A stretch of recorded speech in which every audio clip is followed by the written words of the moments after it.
Hi, my name is Emily McFalls. I'm a member of First Church. Matt Jackson asked me to do a moment on giving for his stewardship campaign.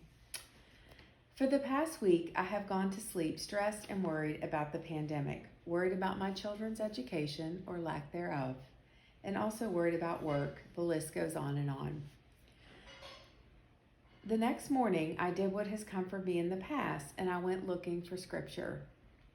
I started with a devotional book that has a devotion for 365 days of the year.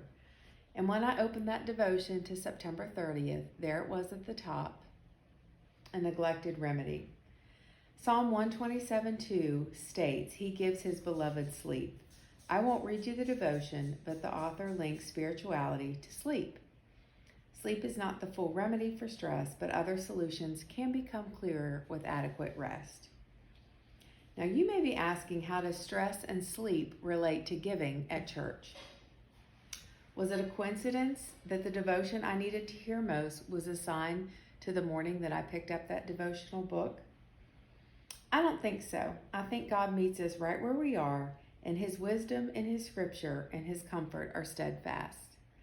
God is constant in His love for His people, but He does ask us to give a portion of our financial blessings.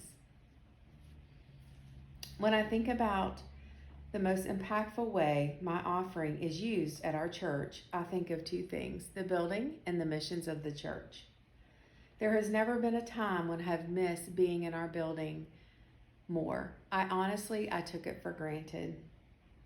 The quietness of a prayer service, the blessing of taking communion together, and the fellowship with my church family. We have this building as a symbol, as an example of where our money goes. Your offering pays for a warm Sunday school room for your children to learn about God, and a place for our church to minister to the community by allowing AA to meet in our fellowship hall.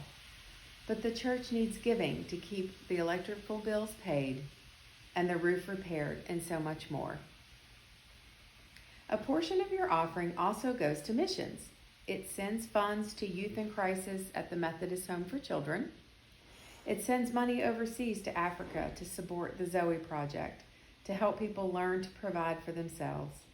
And in Fuquay-Varina, it provides a vacation Bible school week for our children of our church and the community.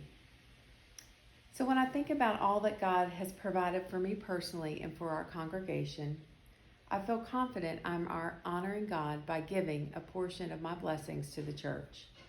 I would ask you to prayerfully consider doing the same. Thank you.